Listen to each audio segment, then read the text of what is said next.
Good evening and welcome to the Community Forum. Thank you all for joining us tonight. My name is Scott McDermott, and I'm honored to be with you as the invited moderator of tonight's meeting. I have experience. I served 21 terms as the town moderator in the town of Medfield, Massachusetts. And some of you know where Medfield is, so we're about 40 miles to the southeast of here. You have a beautiful school and a beautiful auditorium, so it's a pleasure to be here. For years I've spoken as a proponent of our New England tradition of self-government and gathering like tonight in open, participatory, and direct, maybe not perfect, kinds of meetings like this. I am a neutral. I will serve as the facilitator of the community forum tonight, so thank you for having me. We come together to listen and to learn and to talk and discuss and to consider. My goal is to encourage the space here in this room where information will be shared, voices will be heard, perspectives can be voiced, all with the goal of better understanding and addressing of the challenges that bring everyone in the room together. So I look forward to a meaningful and respectful dialogue. Before we get started, we need to call to order the school committee meeting, so Lisa Martin will step up. Hi. Since there is a quorum present, we need to call our school committee to order. I officially call the school committee to order at 6:08 p.m. Present: Bill Berg, Jill Twigg, Lisa Bloom, Patrick McPhillips, Randy Rush, Randy, June McNeil, Will Hackler, and myself. Thank you.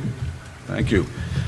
And if I could, I'd also like to welcome our state senators and our distinguished representatives. So Senator John Cronin, if you could just wave to everyone. Welcome to you. Senator Edward Kennedy and Representative Margaret Scarsdale is here. Thank you all.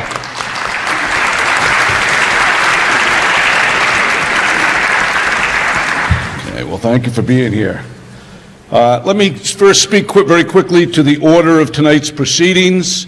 I'm going to speak to a couple of guidelines in a minute, followed by a presentation by Pepperell Town Administrator Andrew McLean. That will be followed by a presentation by Superintendent Brad Morgan. Then I'm going to open the microphones for specific questions to the presenters, to Superintendent Morgan and to the town administrators that are on the panel. I'm going to let them all introduce themselves in a second. And after that, we will go to open microphones for questions and comments. And ultimately, with an adjournment, we're targeting 90 minutes for the forum, but in any case, ending no later than 8 o'clock, if that's good with everybody. If I could have the members of the panel up front just introduce themselves, please. Will Hackler, Finance Chair, School Committee. Ashby Town Administrator, Mary Doherty.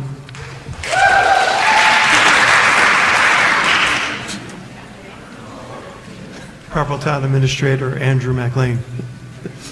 Townsend Town Administrator, Nelson Moy. School District Superintendent, Brad Morgan. School District Business Manager, Nancy Haynes. Okay, well, thank you. Just first, my guidelines tonight are few. We appreciate the topics we will be discussing tonight are very important, sometimes complex, and often personal to many. So to ensure a respectful and productive and meaningful conversation, I'd like to offer these guidelines. First, when we get to the questions or comment period, I request that all speakers speak to this room, to the community, by addressing their comments and views through the moderator. So we're not conducting a debate or facilitating a two-person dialogue. It's for the benefit of everyone in the room. When you do come to ask your question or make your comment, you need to come down to the front to the microphones. And that's important because that's the only way you can be heard throughout the room, and it's the only way that it can be recorded. It will also, as the meeting moves on, it will also give me an indication of how many people are interested in making a comment or asking a question. That helps for me to be able to facilitate the meeting. I will enforce discretionary time limits on speakers beginning with 2 minutes The time will be adjusted by the number of speakers and by the time of the evening, likely time being reduced as we approach the time for adjournment. Please do not be offended if I request that you complete your remarks within a short and defined time frame, so I apologize in advance for that, because it will happen, and I apologize. Attendees wishing to speak should go to these two microphones. Upon being recognized by the meeting moderator, should identify herself or himself by your name, your town, your street, and if you are a public official of any kind, please include that. My role as the facilitator is to keep the meeting on track and create a constructive space for the discussion. I may step in if the conversation is veering off course or not. That would be based on my discretion. If you would, please turn off or silence your cell phones throughout the meeting. I really thank you for your cooperation. I look forward to a good meeting, and I welcome Andrew McLean for his presentation. Thank you, Mr. Moderator.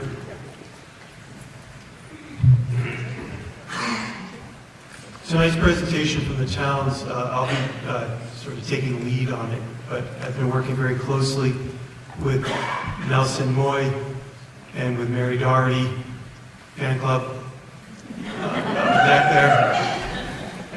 Thank you.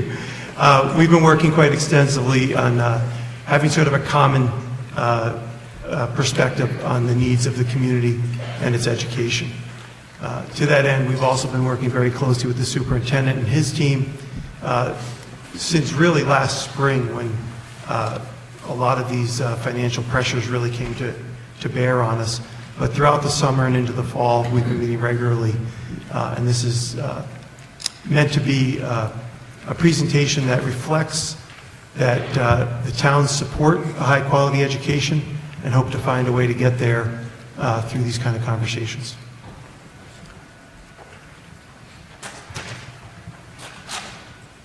So our first issue is that I want to address is the way funding has changed for the districts over the past 25 years. Since this century began, state aid has been a cornerstone of public education in Massachusetts for many, many years.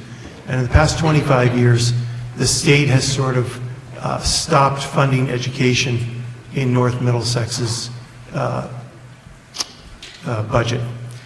So in 25 years, the budget's increased just $523,000. What that's done is it's caused a shift of resources to the towns to fund the schools. Instead of having some decent support from the state, heavier shares come to the towns. And now more than 7% of our budgets in the past 25 years have shifted from town services to school services. It's more than $5.2 million in today's budgets.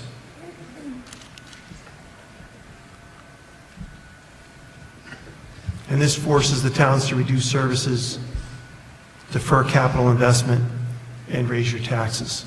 Three things that none of us want to do. I'll show it to you in a picture. The blue bar at the bottom represents state funding in 2001. And for a little perspective, the left-hand side of that bar is around 21 million. So it's increased from 21,147,000 to 21,675,000 in 25 years. This is just 2.5% in 25 years, not per year, in total.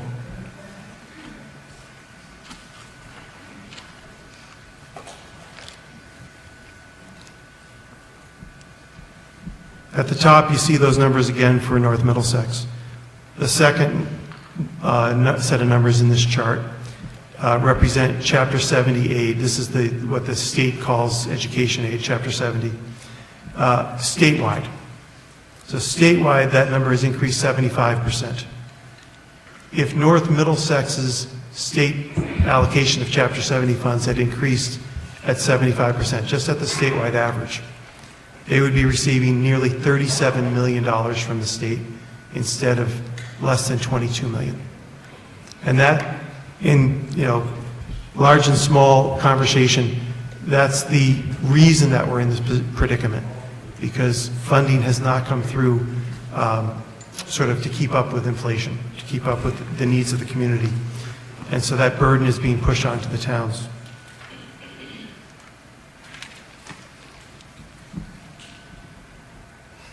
In the 21st century, North Middlesex's budget has tripled. Now, that shouldn't come as any surprise. Costs go up all the time. They've built this beautiful building in this century. There's all sorts of reasons why North Middlesex's costs have gone up 300%. But the town budgets have only gone up about 200%. And that change means that we've had to reduce our services relative to our costs because we're giving that additional money to the schools that we used to receive from the states.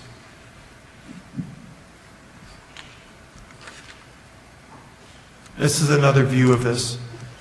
The yellow bar represents the proportion of the three towns' budgets combined in 2001 over on the far left. And then the yellow bar on the right-hand side is the percentage of the budgets today. In the meantime, the North Middlesex bars, the green ones, have risen from a much smaller portion of the entire budget up to 55%. Now, those numbers don't add up to 100% because I left the tech schools off of this chart. They are very small budgets and they made the bar charts look kind of funky, so I just left them out. But you'll see them in this next view. A pie chart showing the spending from 2001. And again, you'll see that the towns and the schools are roughly 50-50, both spending about $13 million in support of all their services. The three towns a little higher, $13.6 million, and the North Middlesex District about $13.2 million. Today, you'll see the school number has tripled to nearly $40 million. But the towns have only a little more than doubled. And you'll notice the tech schools, they were around 7% in 2001, and now they're at around 5%. So they've also taken a bit of a haircut as this pie has been redistributed over the past 2.5 decades. I know this is all really high-level stuff. I want to assure you there are all sorts of spreadsheets and data points behind these. We've been looking at this from many, many different ways to try to find ways that we're looking at the numbers wrong, that we don't have the story straight. But it really comes down to this, that in a Prop 2.5 era, in a state that says funding for most town services, including education, will come primarily from the town, but you cannot increase the amount you levy by more than 2.5% a year. And back in the early 1980s, when that law took effect, that seemed like a wise decision. But the reality is costs rise faster than 2.5% per year. And over the past 40 years, as we've found technologies and other ways to economize, as we've done things that many of our citizens ask us to do, the typical phrase is cut the fat. Well, we've been doing that for 40 years. And I can assure you in my town hall, and I'm quite confident in Townsend and Ashby's as well, there are fewer and fewer places to cut. And I can, with high confidence, say the same about North Middlesex schools. In any case, because Prop 2.5 restricts how much our budget can grow, and our towns are not growing, we do not have big commercial bases. We are faced with having to make service cuts or increase taxes. And that's what brought most of the people into this room tonight, on both sides of the stage. Last year, Townsend had to make a decision to shift costs onto its citizens by implementing a pay-as-you-throw trash program. And it shifted about $550,000 from the direct tax base onto people's having to pay directly. In Pepperell, after 2 attempts, we were able to pass a $1.5 million override, and we still had to reduce services in our town to have a balanced budget. And Ashby got to a balanced budget, but has vacancies in some critical positions in their town. None of these things are things we want to do, but they're things we have to do to present a balanced budget to our citizens. In quick summary, I want to reiterate that the towns want to support strong educational outcomes. But the school district must also build a budget that's based on the revenue available. The towns have told the schools that we have about 3% that we can count on in growth between Prop 2.5 increases and what new growth we do get. We have about 3% increase in budget year over year.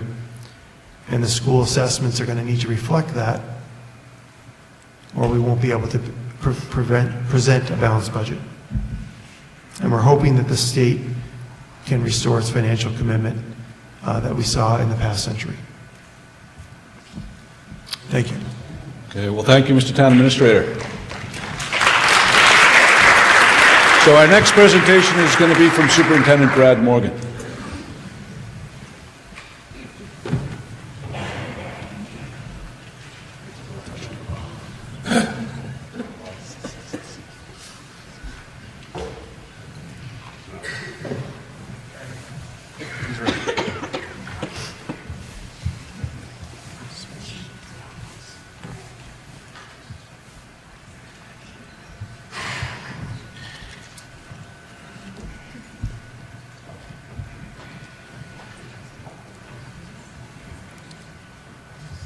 See how I've learned to stay away from the tech?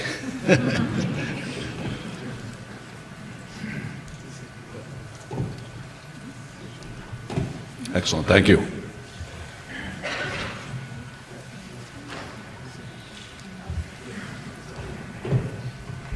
Okay, thank you.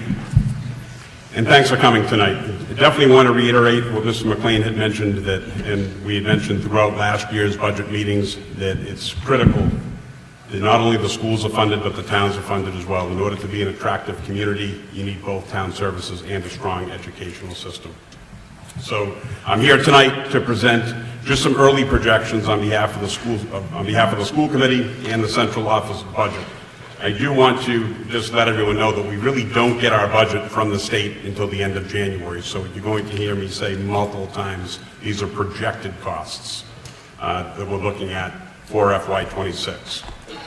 Starting with, the departments will not turn in their budgets until Friday, November 2nd. So even though the towns and the school district have began our work in August and we've had monthly meetings since then, the departments themselves, coming back to school the end of August, early September, engaging where we are right now, certainly need some time in order to determine what their budgets are and what their needs are for FY26, and they will be turning those in on Friday. Student needs also change throughout the year. That's something that we'll go into in a little bit more detail in a few minutes, as well as out-of-district placements, which, again, I'll cover in a few moments, but those have gone up significantly, and we're following those closely, as well as the transportation costs that go with those. Utility pricing, same thing, projecting as is our Blue Cross Blue Shield insurance plan. It's the first year of the plan, so we are projecting increases there. Some assumptions in the budget is use of revolving funds consistent with prior years, so we're looking to use a consistent amount. The revolving funds that the school district has are generally used for one-time costs. They're not used for repetitive costs on a year-to-year basis. We do have some that are, but very seldom do we use those funds for annual costs and try to save those for one-time costs when appropriate. Using all of our certified E&D, which is just under $1.9 million, that is not a best practice, and something that we would like to stay away from. Last year, we used the majority of our E&D as well. Using more school choice funding than we anticipate, replacing, and that's something that we're going to have to look at going forward, because school choice is something that we have not been doing as of late due to staffing reductions. So while we were building money with school choice, we have laid off of that for the past couple of years anyway, due to the money that the district actually receives. If you're not aware, when a student school choice is into the district receives $5,000 for that student, but the cost of educating a student in the North Middlesex Regional School District is close to $18,000. So you can't continue to fill classrooms up with school choice students, because if you do, you can end up having to potentially break that class up, hire another teacher, and now you have students being taught, and it's not covering the cost of the teacher, if that makes sense, the cost and the benefits. So just to clarify that. In our Keystone revolving rental to support utilities and some custodial costs, Keystone revolving rental is something that will go away because Keystone currently rents part of the Squanicook building, and they will be leaving at some point, either in December or in January, as they move into a new building. Just showing the picture of our 10-year revenue history between FY15 and FY25. As you see the yellow line in the middle, if you can't see it in the back, that is the state aid that we receive from the state. Down below the orange are our district sources, our E&D, our revolving funds. And then you see the town assessments that are climbing significantly in that 10-year period, yet very little change in what state aid is doing. And you'll hear a little bit more as to why the towns are seeing an increase in assessment based on the services that the school district is providing. Mr. McLean had mentioned that the towns are looking for a 3% increase right now, the school district, in order to provide the education that we need to provide our students. And all we're doing here is taking the FY25 budget that we're currently in, and we're sliding it over into FY26, with the exception of some increased special education costs. And that gives us a 4.43% increase over FY25, basically going from a $66 million budget to a $69 million budget using whole numbers. That is way off, as you can see in the highlighted yellow, from what the towns are saying that they can afford. And again, based on the conversations we've had with the towns, that is what they can afford. It's an 11.13% increase, so far away from 3. So again, something that we absolutely need help from the state. So what are our early budget increases for FY26? Health insurance, and both active and retiree, just about $475,000. Middlesex retirement, just about $110,000. Transportation, both general and special education, is $192,000. Utility, $47,000. Out of district placement, and this is a pretty significant one. These are for special education students that are placed in private schools outside the district. Last year, the state went up by 14% in the entire state for all private school placements. And North Middlesex has 9 new placements this year. So currently, we are about that number, we'll call it $1.1 million over budget for FY25. And that's, again, something that the district has to make sure that the students are in the least restrictive environment, but also getting the services that they need. A lot goes into making that determination. It's a team determination that oftentimes involves people outside the school district in making those decisions or being a part of those. And again, a significant increase there. That could go up, it could go down, but that's where we are right now. The collective bargaining agreements that the district agreed to last year is a $1.2 million increase, restoring $150,000 to stabilization. Generally speaking, we're supposed to put $250,000 into stabilization. Last year we put $100,000. We're advocating that we go back to the $250,000 with the buildings that we have and the properties that we need to take care of. It's very important that we have money set aside to care for the buildings, because there is no real money set aside to do that. So it's critical that we have money there to deal with building upkeep and maintenance. Other minor increases and decreases are around $8,400. So an early estimate on revenue increases and decreases. State Chapter 70 money, about $180,000. State transportation, and we're going with one less bus and 78% reimbursement, will be about $110,000, we'll say. District revenues, E&D, interest and Medicaid, $755,000, and then the town assessments, excluding debt service, is just under $4 million. So overall, in order for us to get to where the towns need us to be, at that 3%, and right now we're at 11.13, we would need to reduce our budget right now, as of today, by $2.9 million. And there really is no place in the budget to do that without significant cuts. So coupled with an increase in out-of-district special education costs and simply moving the level service budget over from 25 to 26, we're looking at a $3 million increase, as I mentioned. If you look at our enrollment from NSDEC from 2023 all the way to 2033, these are projections, 33, 34, it looks like it's pretty consistent. No significant increases or decreases from one year to the next. So I know one thing that I talked about a lot last year during the budget presentations was a significant increase in special education and multilingual staff in the district. So we've seen in excess of 20 positions added to the district budget, again, in both of those areas. But we've also lost. So both special education and multilingual learners are protected under state and federal law. We have to maintain compliance with those and making sure that students are getting what they need in those classrooms, and that we're following the special education students, the individualized education plans. So where those are mandated positions, and I would say that special education and multilingual are both, if not completely unfunded, they are partially funded mandates, both state and federal, because there are guidelines that we must follow, or else we'll be out of compliance. But that has led to the reduction of several regular education positions. So that is where you're going to start seeing your class size increases, because the only place to really make a reduction is in general education, because they cannot be made in special education and multi-language learner classrooms.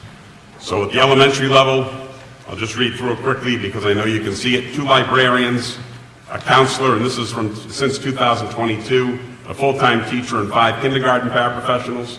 At the middle school level, 1 counselor, 4 teachers, 2 middle school librarians, and 4 world language teachers. At the high school, 1 counselor, a half of an assistant principal, a half of an athletic director, 4 teachers, and 1 secretary. So again, just keeping in mind, these are the generally regular education and support positions. In addition to that, we've gone from a registered nurse to an LPN to save some money. Our curriculum directors were basically 2 full-time positions. Now 1.5 FTEs are funded through grants, so that's only a 0.5% impact on the budget. We've reduced 2 buses in the district since 2022. We've eliminated late buses. User fees and parking fees have increased for students. Performing arts ticket prices have gone up, and we're also starting to enforce collection on those. Facility usage has also increased since 2022 for the public to use our facilities. And you have this list of partially or completely unfunded mandates. Many of these are from DESE, bullying prevention training protocols that have to be followed, anti-harassment policies, school transportation, the yellow bus, again, having to provide a seat for every student on the bus, whether they take the bus or not. That is a state law. Equity programming and professional development, suicide awareness training and professional development, technology for state and common assessments, multilingual learner education. In the past 5 years, there has been an 86% increase there. Title IX compliance, homeless education and transportation, homeschooling, state reporting and auditing, translation and interpretation services, and special education needs. This is not a comprehensive list, but some of the big ones are preschool, staffing for in-district programming, out-of-district placements, transportation, legal costs, and tutoring. Potential scenarios for the school committee to consider would be to push for a special election with a Proposition 2.5 override in the winter. And one of the reasons for that is if we have to make a cut that's close to $3 million, we have to start planning for that now. So waiting until June is not something that we could do. At that point, we've really passed some contractual guidelines and could be in trouble with some of our collective bargaining agreements. The other way would be to reduce the budget by approximately $3 million by some combination of building closures, I do want to point out that the closure savings that we are reporting are minimum but permanent savings, because they're reductions to the technology that goes into the building, utilities, and the maintenance.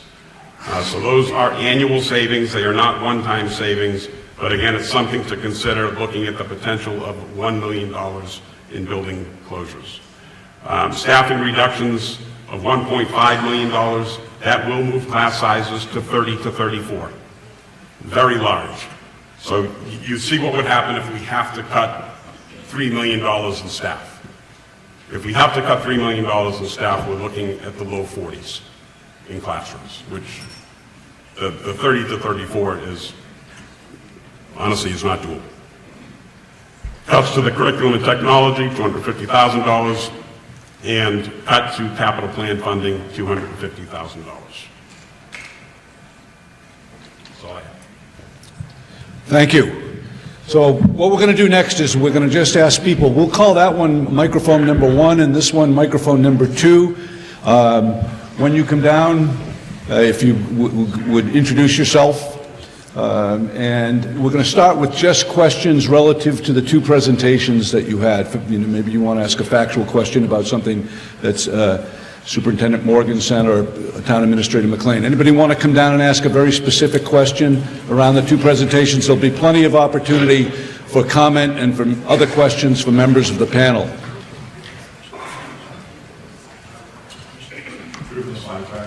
Sure.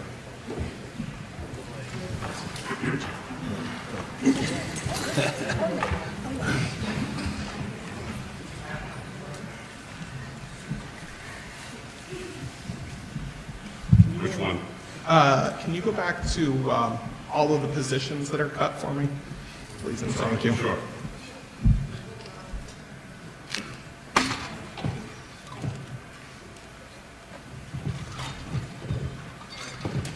Appreciate it. My name's Dave Carney, 5 Hyacinth Drive, Pepperell. I am a teacher. I'm a foster parent, former school committee member. I'm married to my wife, who is a doctor in education. My family has all sorts of experience in education. This is education collapsing, okay? Each of these teachers, each of these positions that are lost. This starts with a question. I understand. Your question? I understand. I'll get there. Okay. Each of these, though, is education being denied for our children.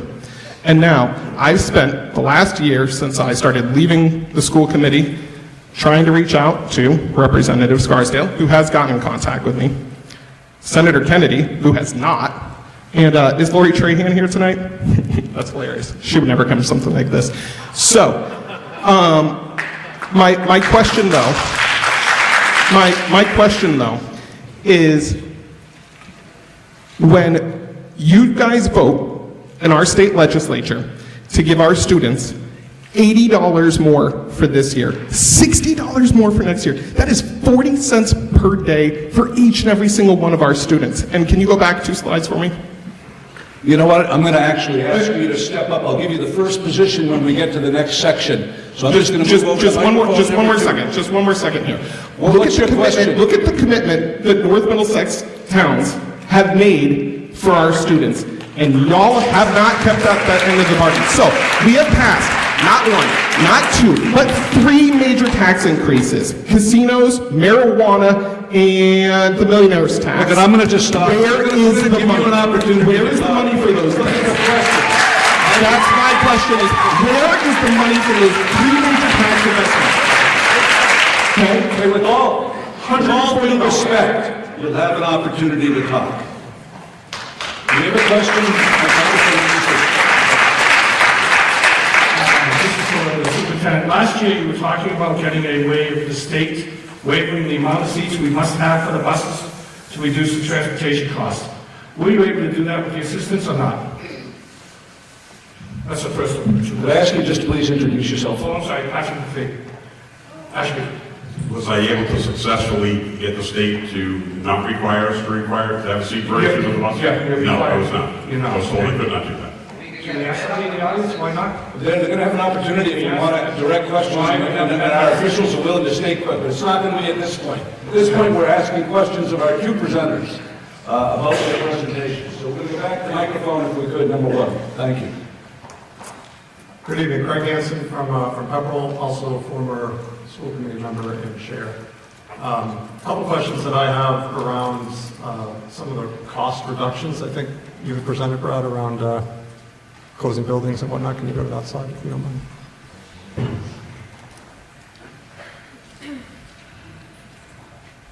And my question's really around, because these are cuts you can only make once. And I'd like to understand a little more around why the recommendation is being made to close the building and what buildings are you looking at specifically? I know Ashby has been discussed over the years. I'm curious what the other buildings are that are being referred to, but also want to understand what are you going to do next year? You can't keep closing buildings more than once. Budgets have been an issue as long as I've been on the school committee, even before, and making one-time cuts when there are operational shortcomings in a budget doesn't work. Using E&D, it's a one-time thing. You can't sustain that. So I'm curious what happens next year. What happens 2 years from now? Closing a building that's the heart of a community. Again, I'll use Ashby. I'm from Pepperell. I would not. So you have two. One question relates to the cuts, and the second one, what are you going to do next year? Correct. So we'll let the superintendent respond. So I do want to just put out there that closing buildings is not something I don't believe anyone wants to do. But the reality is that this year we have a $3 million problem. You saw what a $1.5 million reduction in staffing would do to class sizes. And again, I wrote the governor. I heard back from the governor this evening actually saying that she could not come. But part of that letter and part of my response back to the governor was, what are you going to do to help us? Because Mr. Hansen's correct. Next year, the increases will be there again. And all the state really needs to do to fix our problem is, right now the state reimburses us or pays for 41% of our education.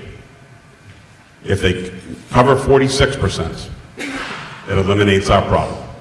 So there is no easy answer to making cuts. We can't cut $3 million in staff. That's not possible. We would not be able to operate. So that is certainly a problem. As far as looking at buildings, what buildings are closed, what buildings stay open, that is not a decision that I make. That's a decision the school committee makes. And the things that we're looking at is what buildings do we own versus what buildings do we lease. There are some buildings that we own that come with certain complexities. If we were to lease out part of them because of water and sewer issues being shared. And then there are issues if you close one building, there won't be space. So we're looking at space as a whole, where we can fit all of the students. I think he asked specifically which building. Yeah, I heard it, and I said I don't make that decision. Whoa, whoa, whoa. Excuse me 1 second, please. You have to step up to the microphone in order to be heard by all the people and to be recorded. And I am. That was part of his question as well. That's what goes into it. And as I said, it's not my decision. Whoa, whoa, whoa, whoa. What isn't being understood? No. What isn't being understood about approaching a microphone to stop, to talk, as opposed to yell it out from the back? We're going to have microphones. We're going to try to stick with this little routine. We'll see how it goes. Please get in line if you want to ask a specific question to our two presenters. Microphone number one. Turner Rhodes, Townsend. Why are we not getting more money from the state? And why are there so many unfunded mandates that they expect us to do with no funding?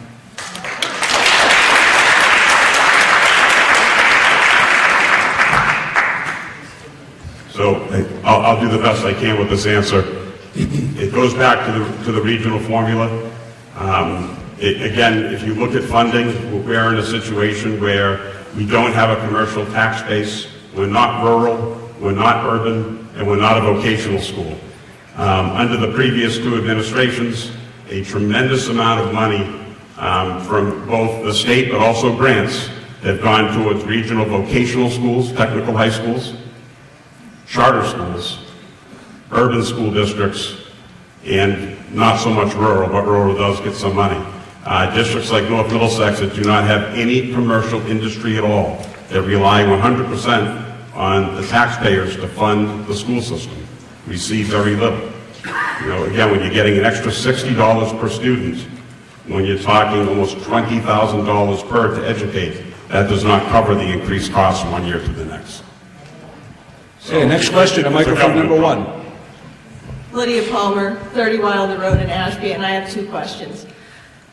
There are governing state, federal, and federal Supreme Court case law that states that all funding for school districts has to be proportionate to the population density in the town. That includes breakdown of seniors versus children versus working adults versus families. So why, looking at every single pie chart, is the school budget overwhelmingly over the budget given to all other services in these towns? And I will use Ashby as an example, which has a much higher population of seniors than families, and their services have been cut. So why is that? And that makes the district out of compliance with those laws. My second question is, if you're asking for those budgets, especially for special education, what do you say to the children who have been told by people in your school that they would not succeed, that they couldn't balance a checkbook, that they wouldn't be able to go to college, and that they would fail? What do you say to those people that had 16 years of feeling that they weren't good enough, and thank God for their parents who are now getting forced out of their homes for pulling them out of these schools to make sure that they could feel like they were enough? So we have a question, and I'm also going to open it up to anyone on the panel as well. And these questions are, some of them are directed against the presentation, some of them, are, as it turns out, are more general. So if anybody else wants to answer, Superintendent, do you want to respond to that? The only thing that I can say is I'm not aware of at least a town in the state where the cost of education is significantly higher than the cost of running the town. I think it's more related to the amount of employees that the school district has, but I know in the town that I live in, it's a significant, close to 60% of the town budget. I believe that's true in most towns in Massachusetts. I cannot speak to urban districts. Microphone number 2. Kathy Boloris, Ashby. So you had mentioned that revolving funds are generally one-time expenses. It's my understanding that pre-K is a revolving fund, and also trying to pay off the turf field is part of a revolving fund as well.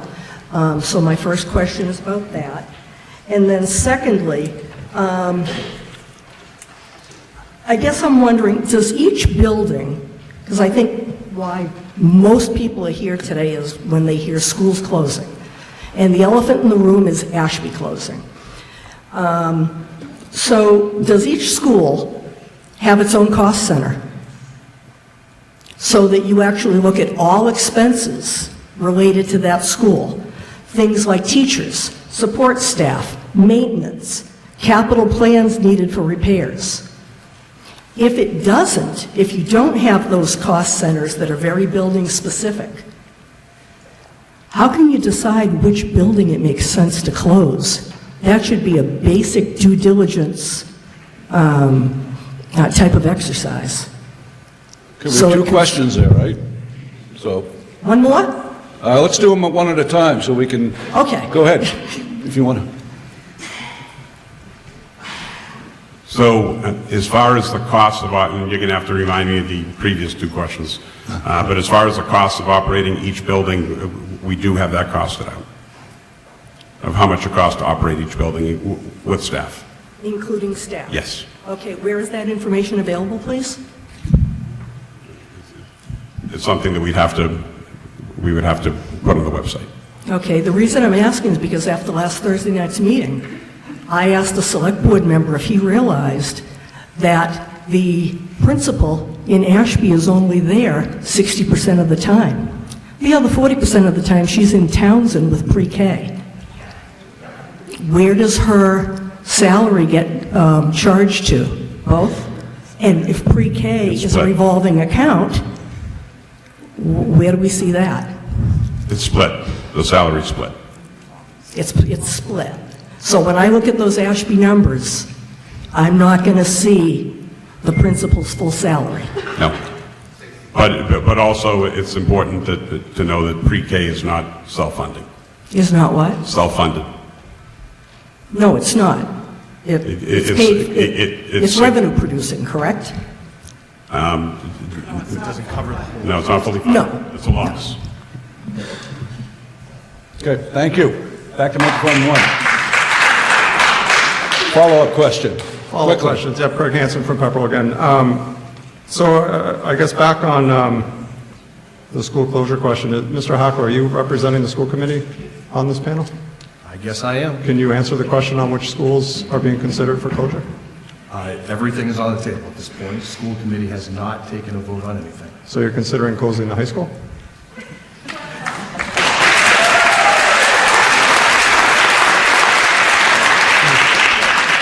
On Thursday night, we gave the superintendent the direction to start giving us options. On Thursday night. Okay. So we don't have them yet. Okay, thank you. Mr. McLean, you had presented about the towns, I don't know if you're referring just to Pepperell, but holding the schools to a 3%. Is that just representing Pepperell? I came in late to your presentation, so I apologize. No, the towns got together over the summer and looked at our revenue projections and then brought that information to the superintendent in a letter that was signed by the three of us, that collectively we're seeing 3%. Pepperell might grow a little bit more than that or a little bit less than that and so on, but it was the three towns sort of blended average of what we thought we could commit to that early in August.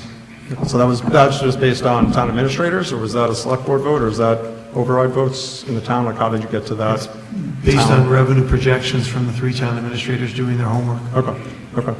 Question. One more question. One more question. Yes. So I will start with more of a statement, but I will get to a question, I promise. So school's not just about dollars, and it's not just about time spent in a classroom. I want to read you a quote from when I was on the committee, and that is, quote, "Accidents happen, illnesses, bad days, the comfort of mom or dad being minutes away is irreplaceable. I can't stomach the thought of my 6 or 7-year-old child sitting in a nurse's office for up to an hour, crying, waiting for mom to get there." What else besides dollars are you looking at when you make these decisions around what to do with the budget in the schools? Because dollars and cents are easy to come by, but the well-being of the children of our community, which includes all three towns, can be long-lasting if you make the wrong decision. So I'd like to understand what else besides the dollars are you looking at when you make these decisions? Okay, well, thank you. Open that. Anybody? Is there an answer for that? Just college?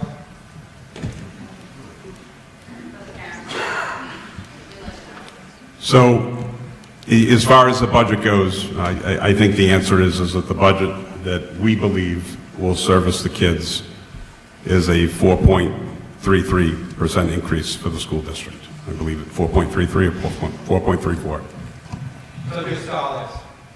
No, I think fight for what you need, please. Just fight for what you need. Don't give in. Just keep it at the microphones if we could. I was just going to say that increase is what we believe we need to continue to operate at the quality and level that we're operating at right now. Back to microphone number 1. Shelley Jones, Ashby. So is that number with closing the 2 schools that are going to remain unnamed? No. Okay, so again, I'm going to ask, because most of us here are parents, are taxpayers, are community members. You sat there, Lisa Martin, chair, said, transparency, we're going to have transparency. You're having meetings behind closed doors. You've spoken about what schools you plan on closing. We want to know, what 2 schools are you planning on closing? You've told us you have the numbers by building, so tell us, which schools are you planning on closing? You talk about transparency. Here's your moment. We have the question. Thank you. Does anybody want to speak to that? We just gave the superintendent direction on Thursday night to give us options. We haven't seen them yet. Jill Twigg said she had every bit of confidence that Brad would not come back and say Ashby Elementary, because he's heard for years, do not close Ashby Elementary. It is our only school. We are part of this community. Our students are part of this community. We work in this community. You don't get to sit up there, say you're going to be transparent, say that you're going to do the best interest for our students. Thank you very much. Do we have a question at microphone And number then 2, please? shut our...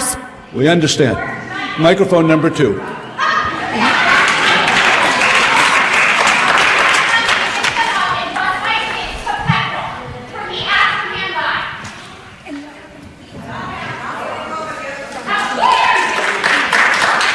This microphone right here. Question. Question's quick. So as you're looking at building closures, I don't see the consideration of transportation. And I believe that transportation is a high-cost item. That's all. So when does that get included? It's something that we will present to the school committee on December 3rd.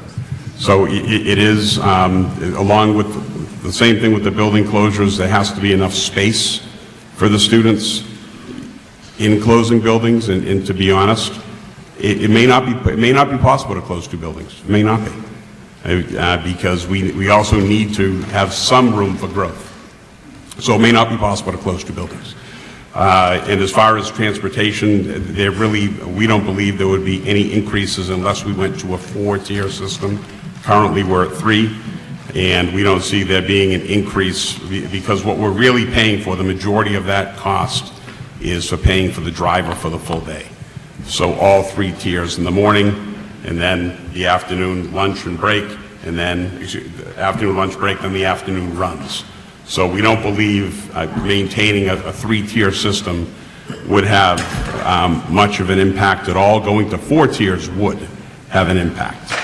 But again, the transportation component, but on top of that, whether or not there's actually space, and when I say space, not just for now, but we can't have full classrooms across the board after closing 2 buildings and then have 20 students move in to a particular town and have no room. So we have to look at that too. So it may mean more cuts elsewhere. So that's what we're looking at now. It's not just as simple as which buildings. We have to make sure there's space in the buildings we have. Okay, I have 8 people in line, so I'm going to go through these 8, and then if there are further comments or questions, we can come down. Back to microphone number 1 for a question. Hi, Bill Hanson, Lunenburg Road, Townsend. I've lived in Pepperell. I went to the Peter Fitzpatrick. I went to the Varnum. I moved to Townsend. I went to Hawthorne. I went to Squanicook. I've been to all these schools, and you've closed quite a few. I got 3 kids. 2 of them are going to be here next year. I'm only worried about my daughter at this point. I don't want to be 20 to 30 minutes away from my child. The problem I have, again, with transportation is you guys haven't gotten quotes. The bus company gets the contract every year. Am I wrong? It's because they're the only bid. No one else bids on the contract. First student doesn't bid? No. And that's honestly, to be fully transparent. Yeah. Pretty much bus companies have, as far as I'm concerned, it's set up so that they only bid in their own areas. Okay, so I bought my house in Townsend in 2017. Since 2017, my taxes have gone up 20%. 20. So 2.5%, 3%, 4%, 8%. None of that really matters to me. My utility costs have gone up 120%. 120%. So when people can't afford to pay more taxes, more money, where are you guys cutting things that don't need to be done at the school. Okay, that's a good question. We'll get the answer, and then we're going to move on to the next question. Do I get back in line? Yeah. If nobody else, sure.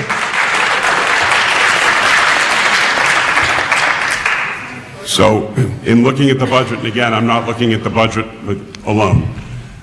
There's a team of us that look at it. In looking at potential cuts, we come up in the neighborhood of $300,000 to $400,000 on things that could be cut.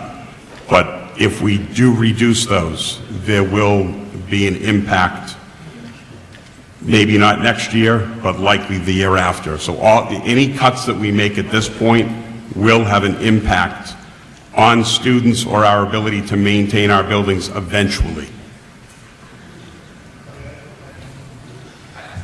Okay, microphone number 2. Sure. Andrew DeRozier, Ashby. I think we might be asking the wrong question about these buildings here. And I think it's plain and clear that I'm looking up there at your sky that's right above your head. And I see a dollar amount of $1 million in terms of the building closures, right? That number should not be arbitrary. You should be able to tell us in which buildings that number is reflective of which buildings are closing, or how you are coming up with that number. Because $1 million, you gotta have some kind of figure here of which ones that you're considering in order to come up with that number above. And number 2, yes, a lot of us were in attendance to that school committee meeting, and we heard you guys argue for half an hour about boundaries and parameters. So, you know, I just want to tell you that a lot of us are invested here. A lot of us were in attendance on that meeting. We're not coming in here ignorant. We know what you guys are talking about. But for Superintendent Brad, you have the slide there. You're projecting a number of $1 million. How did you come up with that $1 million? So in looking at all of our buildings, there's a building that is approximately, between 350 and 450 to operate. And which building would that be? That would be Ashby. Okay, so we know that Ashby is one of them. Not necessarily. Again, You just named this, so that's $350,000. all I'm saying is that those are options. What we're trying to do is look at where can we get $3 million in cuts, which is huge. Well, correct, but you're listing up their $1 million, right? But that's just right now, that's preliminary. Everything said these are preliminary. It could be 2 buildings that are $500,000 and $600,000. Then it's $1.1 million. Okay, this is starting to sound like an exchange here. Yeah, I promise not a all dialogue. I'm doing is we're go just back using round numbers. Using round numbers, but you're telling us the $1 million is arbitrary, right? It's not based on anything. However, you're telling us that closing buildings, unnamed buildings, would provide savings. Which ones are they that comes up with that $1 million? Again, I've asked my question, but he hasn't fully answered it yet. Artie? We're going to get lots of questions. Yeah, but I'm up here asking, I hobbled down, I'm in a cast. So I don't want to go back up and then hop back down. I'm going to use the cripple. You've asked a number of questions. Please answer my question. Your final question would be, your final question is? No, it's not my final, it's my question. Okay. It's also your final question. Thank you, sir. You're a great moderator. Please answer what numbers, what buildings come up with that $1 million? In addition to buildings closing, which is not there, it could result in the potential reduction in staff, which could also be significant. Right, but that's the second bullet of the $1.5 million. That's additional cuts. That's additional. But what we haven't looked at, it is possible that we could have a building that is, say, $600,000, and if we cut 4 to 5 staff just because when you merge schools together, sometimes you don't need all the staff you have because of class sizes that we're trying to maintain. When that happens, if we also got to reduce staff on top of that closure, one building being closed could potentially be $1 million, maybe more, because of staff moving. That's the best answer I can give you, because again, we just got it Thursday. We will have options for the committee to consider on the 3rd. Right, but Okay, thank you. Microphone number 1. Have a seat right here in the second row. You can come right back. Don't limp back. Okay, microphone number 1, please. Thank you. My name is Kristen, and I'm from Ashby, and we've been here for about 3 years, and I'm a Realtor, and I've been a Realtor for about 14 years, and, you know, I'm sure that everyone in this room knows that Ashby is on the table here, and as much as you say that, you know, transparency is here, it's really not. Nobody's saying what you're doing and what you're not doing. Everybody knows. And so my question is, and my statement, I guess, is that when a school closes in a town, everybody knows, and especially if it is the only school in a town, that it really has a huge economic impact on the community and the homeowners and the people who live in a town. So you're talking about saving $1 million in these building closures, but what do you say to all the homeowners and all the people who own homes in Ashby, the business owners who are now going to lose money on their properties, on their businesses, for all the families who no longer have this vitality and community in the small town of Ashby, for people like us who moved here because of this small town feel? What do you say to those people? Hey guys, we're just going to close your school and that's all you have. Sorry, you're losing $200,000 in your home that you just moved into. Okay.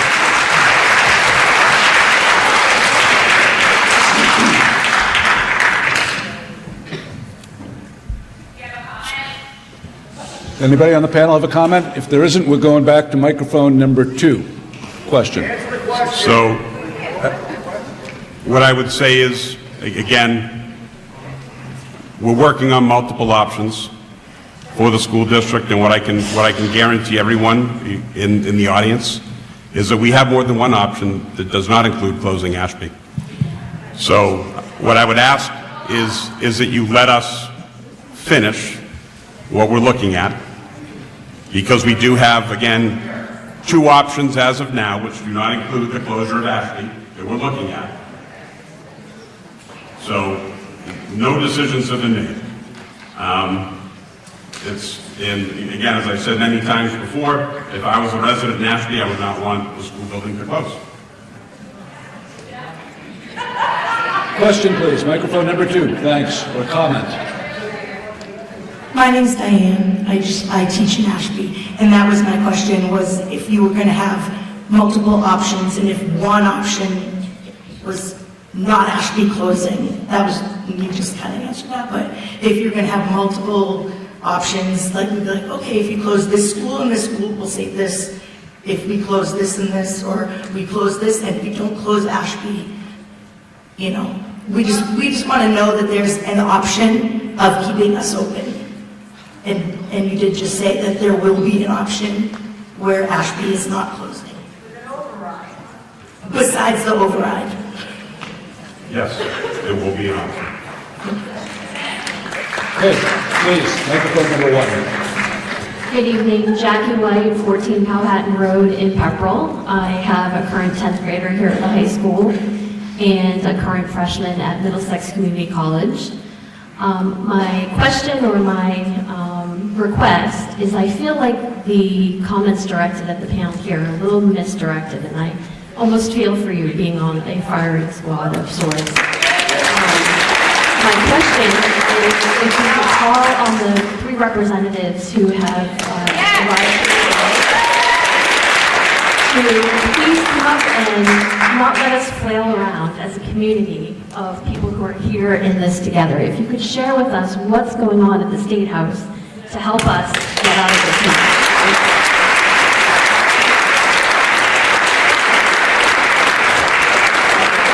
I think a lot of people are interested in this. If any of you want to make a comment, please make a comment. Yes, they do. Hi, everybody. My name is John Cronin. I'm the state senator for 10 communities in Worcester and Middlesex counties, in Ashby and Townsend. I just kind of, first of all, I want to say, you know, we share your outrage and your disappointment at the level of state funding that this community is getting. And we are not here to dodge the issue. We're not here to make excuses, right? We are here to listen.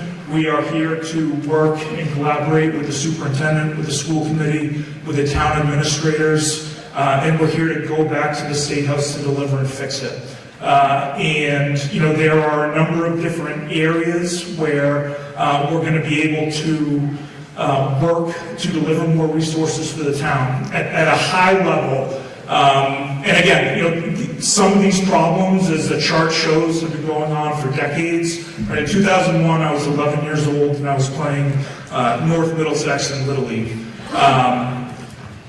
These problems are systemic. They've been going on for a long time. The Student Opportunity Act was legislation that the state passed 5 years ago, and I will be very blunt and very candid with all of you. There were winners and there were losers in that legislation. I represent two gateway cities, Fitchburg and Leominster. Over the past 4 years, the last 4 years that I've been in the Massachusetts Senate, those two communities have seen an increase of more than $40 million in state aid. So mid-sized urban centers, vocational schools, our big cities have done very well. Regional comprehensives like North Middlesex were losers in that bill. And there's no way to sugarcoat it. I'm not making excuses. I was not there when the legislation was being adopted, but we're here to fix it, and we're committed to fixing it. I'll point to three areas of focus for this delegation moving forward. One is doing something meaningful about regional transportation reimbursement. The second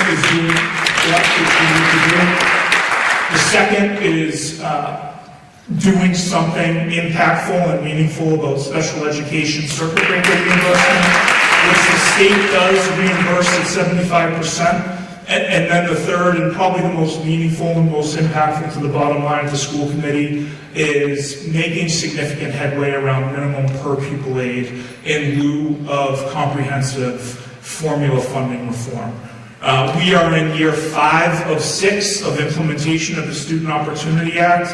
I want to be very candid. It's going to be hard to transform and remake the funding formula while that law is still being implemented. Those are discussions, how we make our system better, how we make it better for North Middlesex Regional School District, that we are having now. There are 211 communities across the state that are minimum aid communities that share these challenges of rising costs and flat funding. And so the commitment that our delegation can make to everybody in this audience tonight is we are not going to go and just speak as one delegation from one corner of the state. Very good. What's that? No, very good. You've had enough? Yeah. No. But we are going to bring different communities together who are facing the same issue to make meaningful change of the state, at the State House, funding for this community. Senator, we're going to stay with the reps and the senators for second. In the beginning of the meeting, you set an agenda of how this was going to be. Yeah. And we are now moving away from that protocol. I think it is unfair that We're going to come back to the protocol. I have state officials here. We've had a number of questions that they may want to comment on, and they may also want to let you know how you can reach them for further comment. It is also unfair, sir, that the audience does not get to pose all of their questions before they speak. This is basically political rhetoric that we heard, and are hearing again. Please follow the rules that you yourself laid out at the beginning of this meeting. Let the questions get asked, let the residents have their comments, and then let the legislators have their time to speak. But please don't move from the rules that you established at the beginning of this meeting. It's unfair to all. I never called them rules, they were guidelines here. I thought. Guidelines. Thank you. I got your point. Well taken. We'll go back and forth from microphone to microphone, statements or questions, and we're going to have to move along a little bit quicker because we have a lot of people that want to talk, and apparently we would come back to the end and see if the state senators and Representative Scarsdale have a comment. So back to microphone number 1.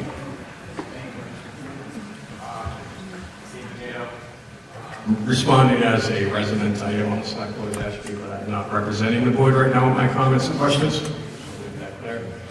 First question is, which schools are leased and owned? Mr. Morgan. Which schools are leased? The schools that are leased are Ashby, Spalding, and Nissitissit. And the ones that are owned? The rest of them. The rest of them. So Hawthorne Brook is Hawthorne owned? Brook, Squanicook, Barnum Brook, and the high school. That's all of them. Okay. So there are 4 that are owned, 3 that are leased. And we spoke about the regional agreement earlier. Where is the regional agreement as we stand? It is not signed off on as far as I know. Is it at Tessie?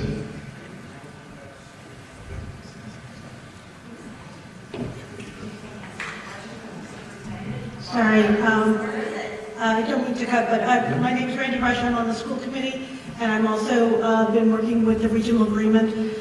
We are currently, and have been for the last 2 years, going back and forth with DESE on getting something approved that they would be willing to put forth to the commissioner. Thank you. Is one of the stipulations in the regional agreement that every town must have at least one school?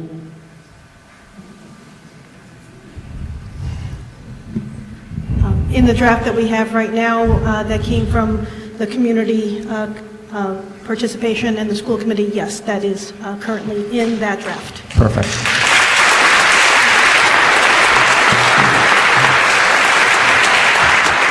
Mr. Morgan, would that say that you cannot close Ashby then? Because that's our only school. As I said previously, I do not close schools. It's not my decision. Oh, excuse me. It's not my decision. Well, we don't have this, well, would you like me to ask the school committee individually? I don't know how you want me to handle this. You're promoting closing Ashby Elementary School. Let's. I'm not promoting anything. Really? Okay. For 4 years, excuse me, I'm talking, excuse me. So for 4 years, I've been on the select board, and every year, we talk about closing Ashby Elementary School. Or you can pay the override. Well, you know what? We're not doing either. We're not closing the school. I will make it my duty. We will go to court. We will file an injunction. I don't care. As again, I'm speaking as a resident. Okay? Microphone number 2. Thank you. Kelly, 5 Torres Lane in Townsend. I just wanted to start with a comment, and then there is a question. It's easy to convince a room of parents to approve an override. Much harder to convince the general voting population, many of whom are seniors or without children, to approve an override. For those that don't know, Jen Forrest and I ran the North Middlesex Education Override Committee last year. If an override does happen, it is going to take a lot more than about the 10 parents and a couple of staff members that helped last year.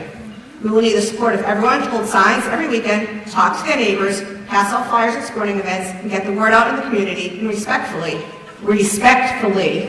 on social media. As someone that was attacked on a near daily basis online, I can tell you getting an override to pass in these communities will be extraordinarily difficult. An override is unlikely to pass in Pepperell. They have just passed their override. It means it will have to pass in both Townsend and Ashby. Ashby wasn't closed last year, and while Townsend failed by only 4 votes, we are now paying for trash and just approved the Community Preservation Act, so it'll be that much harder, in my opinion, and very unlikely to happen. So if the override does not pass, we need to realize we are not magically finding $3 million. The state is not going to fix their funding formula by next year. They are not coming in with $3 million. None of us want to see schools close, and I've always spoken up in the past when closing Ashby was suggested. However, education must take priority. We can fight to keep buildings open, but when there is no staff in them to actually teach the children, because we've made $3 million in staff cuts, the kids aren't actually getting an education. We must prioritize education over buildings. Let it be known that after this year, I will have no children in North Middlesex. I have one student left who's an out-of-district student. I'm willing to fight on behalf of these districts and these kids. But the way we're behaving today is not okay, and as someone from Townsend, Final it is comments, turning us please. off. My question is to each of the town administrators, honestly, do you believe an override is going to pass in each of our communities? I'll start for Ashby. I can't speak for the residents, but we would bring it to the town meeting floor. It did not pass at the last meeting. We reduced it again, and it did not pass. So we ended up having to take it out of our stabilization and not hire back a full-time police officer. So we have made those drastic cuts already. We cannot continue to take out of our stabilization. So I can't. And based on your population, your senior population, all of that is going to be uphill battle. Right. Okay. Thank you. For Pepperell, as you said, we just passed one. I think it would depend on the size and scope, but I think it would be a huge, huge lift to pass another override in the next year. Okay. Hey, Kelly. As you said, you know, Townsend enacted the pay-as-you-throw program, and now we have the CPA that now has passed in the ballot, which is going to take effect in FY26. So I also believe it's going to be an uphill battle. People are paying more and more out of their pockets for expenses, so I think it's going to be a tough sell this next fiscal year as well. So I question to Mr. Morgan, $3 million in staff cuts. I can't even begin to imagine what that would look like. Could you give us even a broad sense of what that could potentially, I know you showed $1.5 million, which was 35 to 40 kids in a classroom. Where do we go from here if an override fails, which, to be honest, it probably will?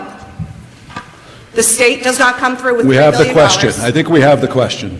Where do we go Is there- from here? So we would likely be able to find, again, through the reductions that were on that slide in not funding capital for another year, about $500,000. But I would just say that when you don't fund capital, that means if something is needed in a building, if a boiler goes in a building, it could be $300,000, $400,000, $500,000 if a boiler goes. Every building really needs to have two.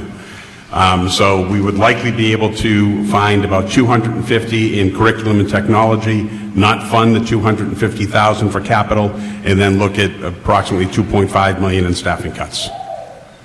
That's Okay, microphone number 1. Hello, Eldon Garhart, Ashby. I live on Erickson Road and I work for the police department in Ashby. First of all, I'd like to thank you for this opportunity to address you, and I really appreciate the show off that we have here. The one thing every year that I've heard is that it's always the students who are going to suffer. We're going to take this from the students. We're going to take this from you. Your children aren't going to get this. Never once have I heard about the admin staff, the bloated budgets, the bloated numbers being touched. They've never even been suggested. It's kind of a Marie Antoinette, let them eat cake kind of moment right now, every time. That's my first question. My second one is, if in the future, if you could differentiate when you say that there are mandated things, whether they are school mandated, state mandated, or federally mandated, because school mandated stuff, that can be fixed in an instant. Federal and state, not so easily. Okay, we have 2 questions. Thank you. Sure. So all the mandates are either state or federal. They're not school. We don't have mandates within the school. Is it possible to bring our slideshow back up? Absolutely possible.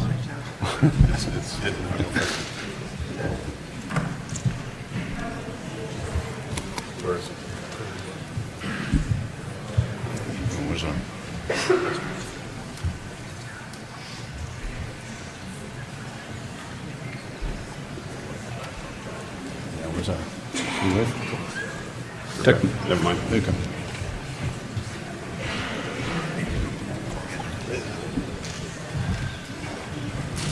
So the slide that they're working to find is directly from DESE. And if the slide will show, I know that we've heard in years past that we have to cut administration and office support in those 2 areas. And before I get to the numbers, I will say that our administration at the building level, I can speak with a lot of confidence that they're not instructional leaders. They're managing a multitude of issues every day, from discipline, social, emotional, family issues. They can't get into classrooms and be instructional leaders, which by law is what they're supposed to be doing. So that is for central office staff to go down and help, which is something that they enjoy. But it is something that they are doing. So cutting administration at this point in time, I think would have a direct impact, maybe not on student learning initially. It will absolutely have an impact on student safety in the building. Working out of the high school every day now myself, I see what the administration is doing, and it's constant. Again, behavior, social, emotional, family issues, police issues, it's constant. But what the slide will show, and hopefully it will come up, is that per 100 students, North Middlesex is way below the state average for administrative support and office support. It's not even close. So there it is. If I could ask kind of hard to read, but this is directly from DESE. If I could ask one question, though? I didn't say you had to get rid of people. Why can't you reduce what you're paying? Why can't you get rid of some of the, I mean, how many assistants do you have personally? One. You have one assistant?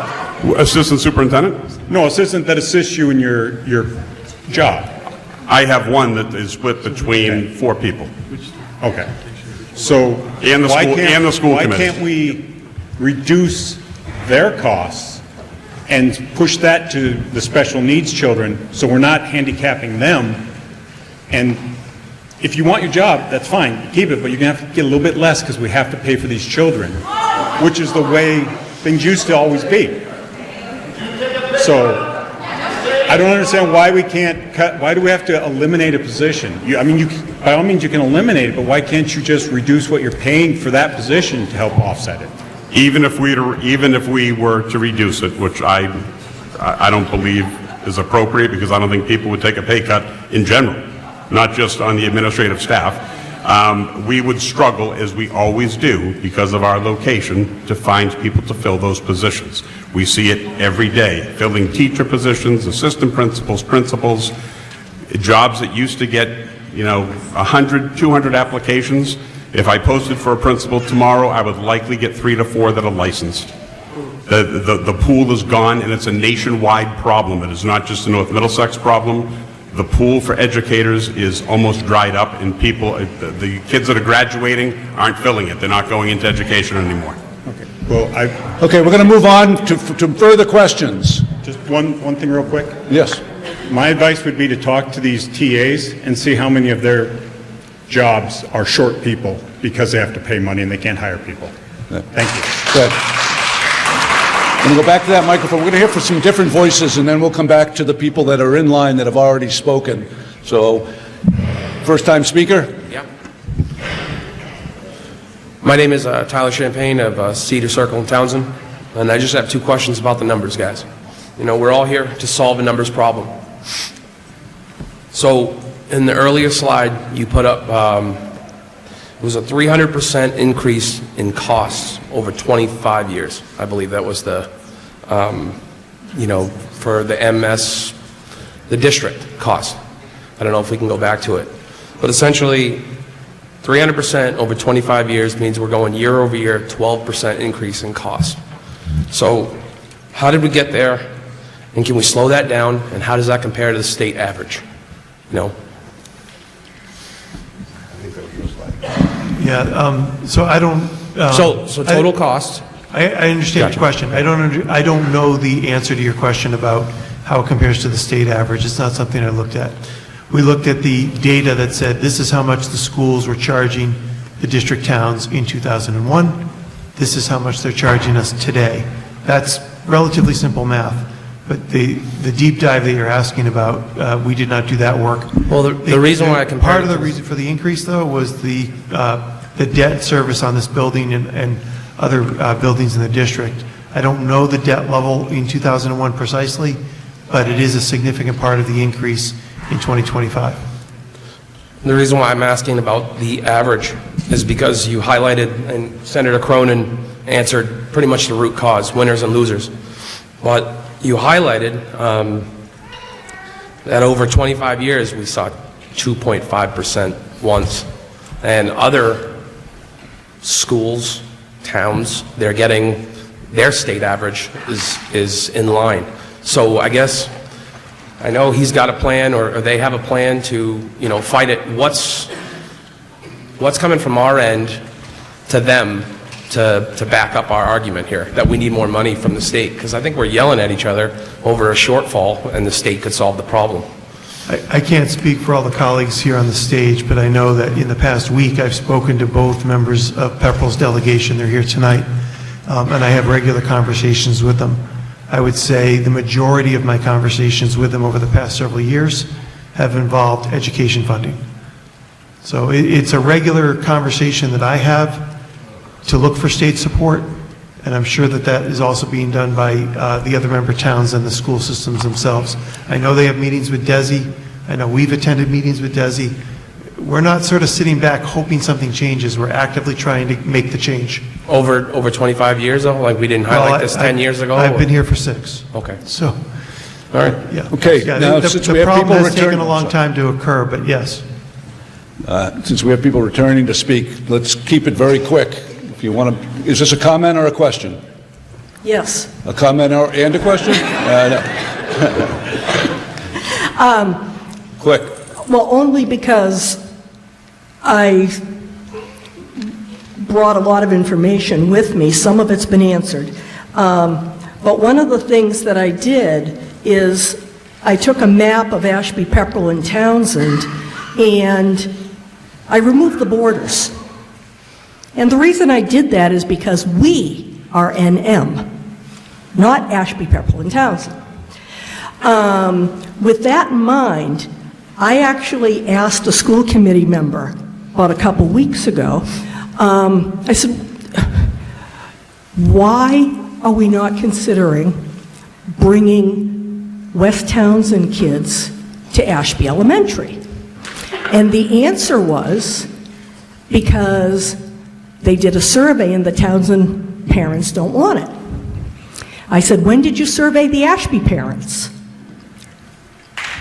Nothing. Okay. That's the comment. What's the question? That's the comment. So the question is based on building utilization. Ashby Elementary, I took a tour maybe a couple weeks ago. And as I walked around, I kind of did some mental notes in my head. And it looks like there's a total of about 6 to 7 real classes. Question, please. There's 13 to 14 rooms in the building. So are we looking at building utilization?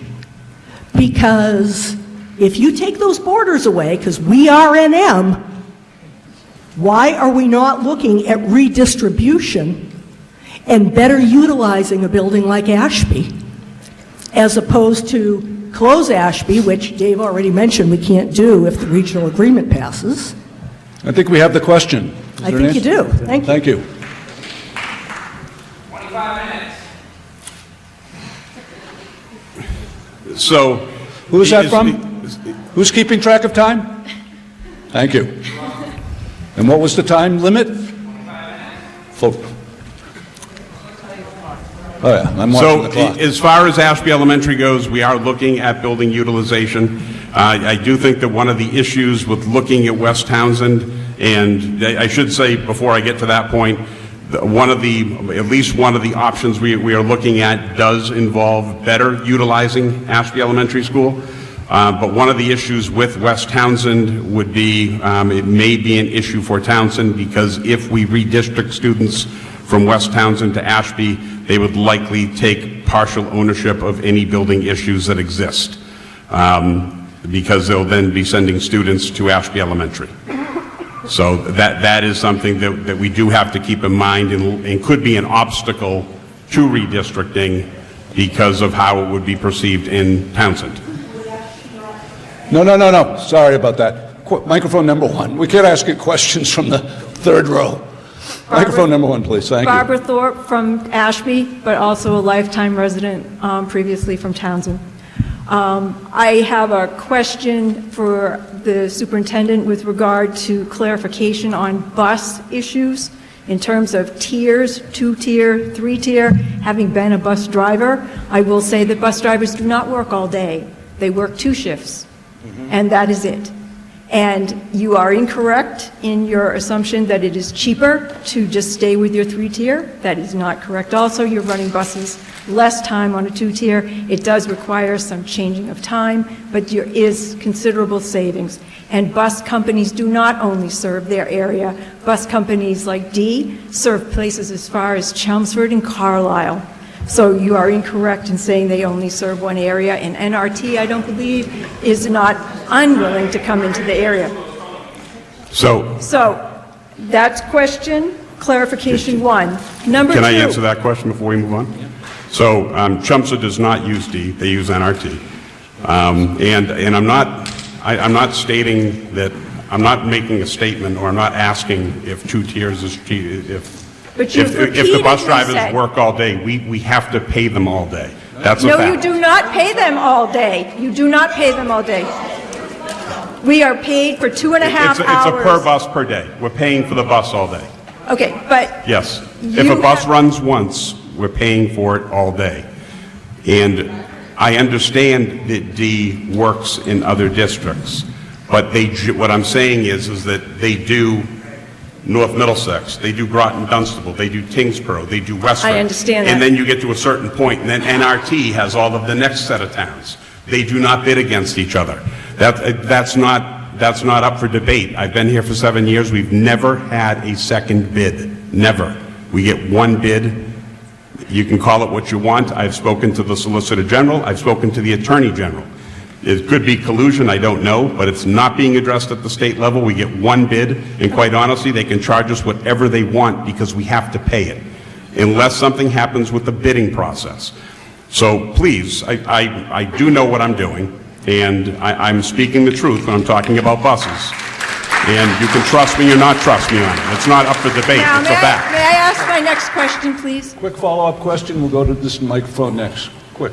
I have a statement with regard to the 2.5 override issue. 2.5 override is on top of a 2.5 levy limit raise every year for the taxes for a town. So if we were to pass an override, as he's requested for the winter, to fund their $1 million budget that is exorbitant, that means that there will be a 5% increase in your property taxes starting off, and then another 2.5% levy limit for the next year. And if they can't get their budget sorted out, that's going to increase your taxes even more. So there's got to be a reality check here. We're all shortening our strings, and they're using every fund they can and blame the state and blame this and blame that. And that needs to be investigated with an audit. Thank you. And I got one more thing, and I really... We're going to microphone number 2. Thank you. Microphone number 2. Hi, my name is Jenna LaPointe. I'm from 830 Piper Road in Ashby. Understanding that no decision has been made yet, I just was hoping for some clarification. If Ashby Elementary School were to close, what is the plan for those students? Would they be sent to Townsend or Pepperell for elementary school?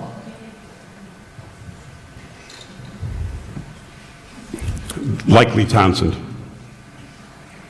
Okay, thank you. Likely to be Townsend.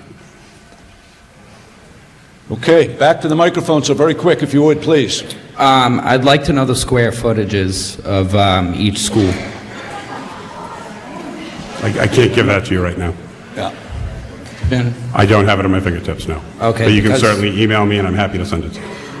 Do you know how to contact the superintendent? Yeah. He'll send you the square footage of the property. Just send me an email, and I'm happy to send it to you. Or the amount of students that attend each school? Mm-hmm. Yeah, okay.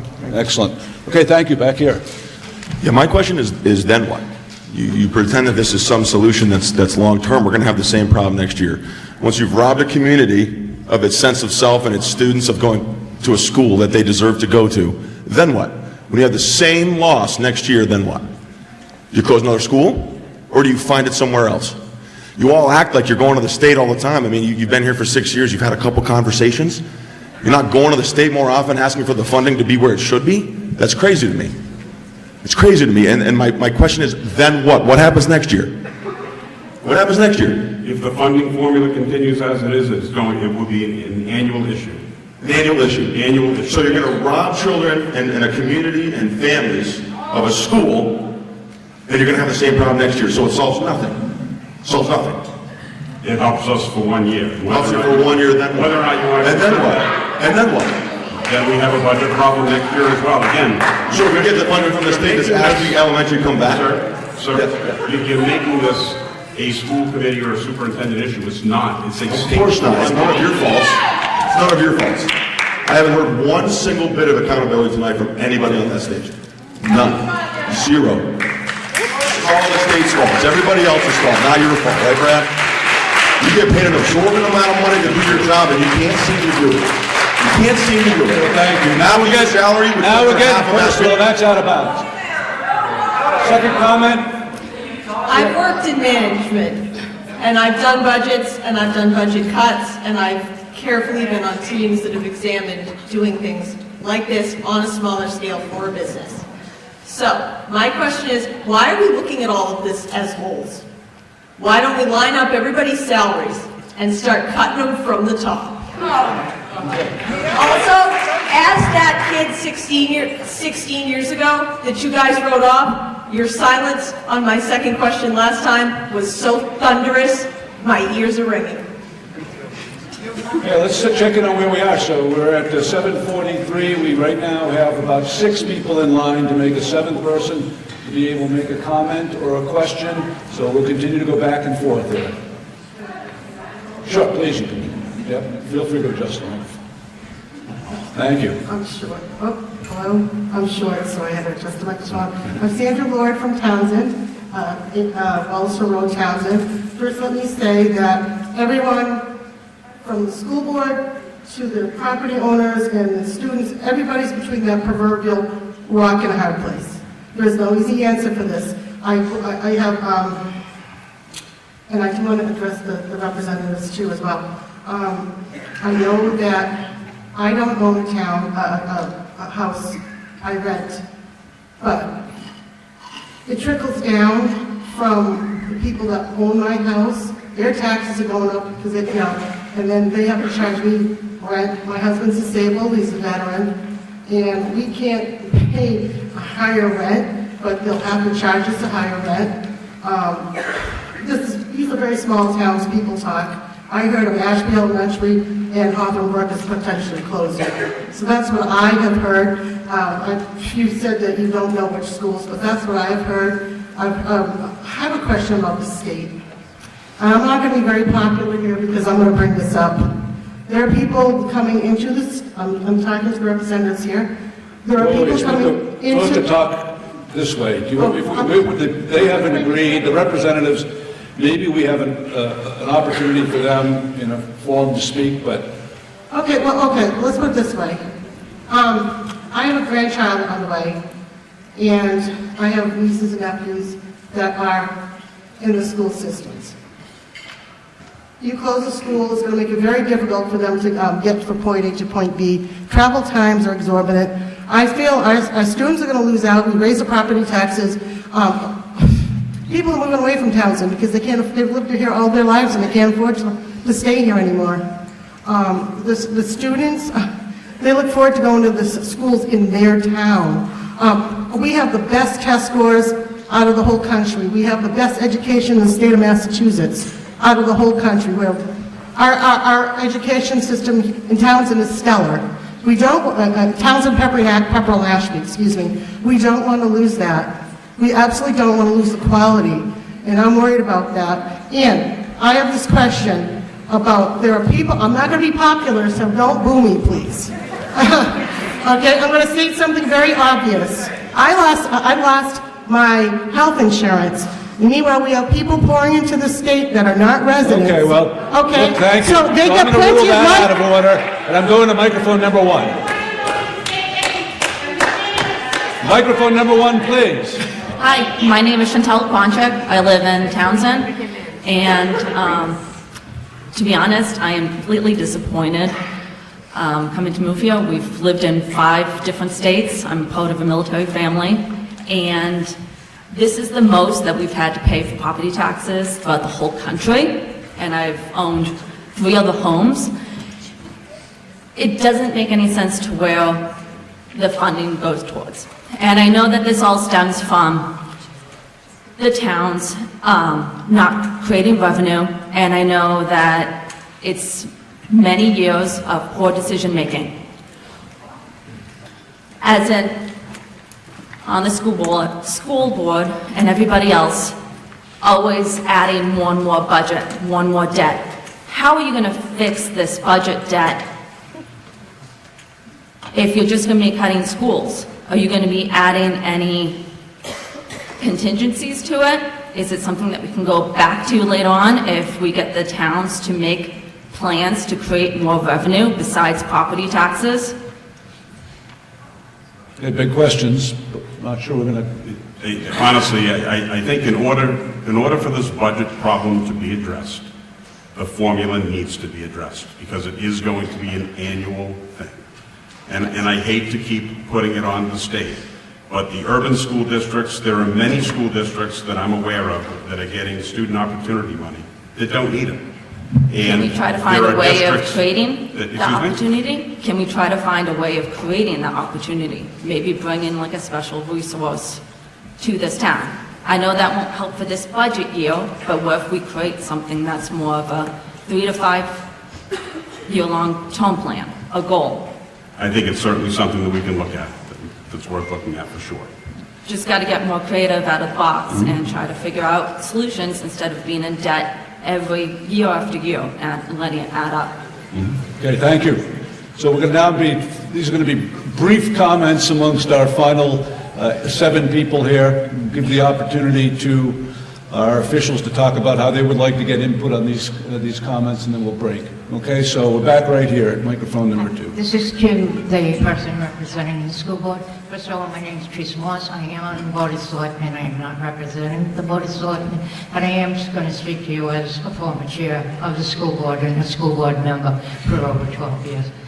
When we always ran into budget problems, and budget problems are always a result of how you manage your budget, but more importantly, how much you're funded by the states. We all know that. And you've dramatically seen the changing in state funding. At one point, we did have to look at, because there was some changes we started to see back then, and this was several years ago, is on the drop of regional state funding, which the senator correctly addressed is a major problem now. We looked at, does it make sense to be a regional district anymore? Has that even been considered at this point? So you're talking about getting rid of the district? Correct.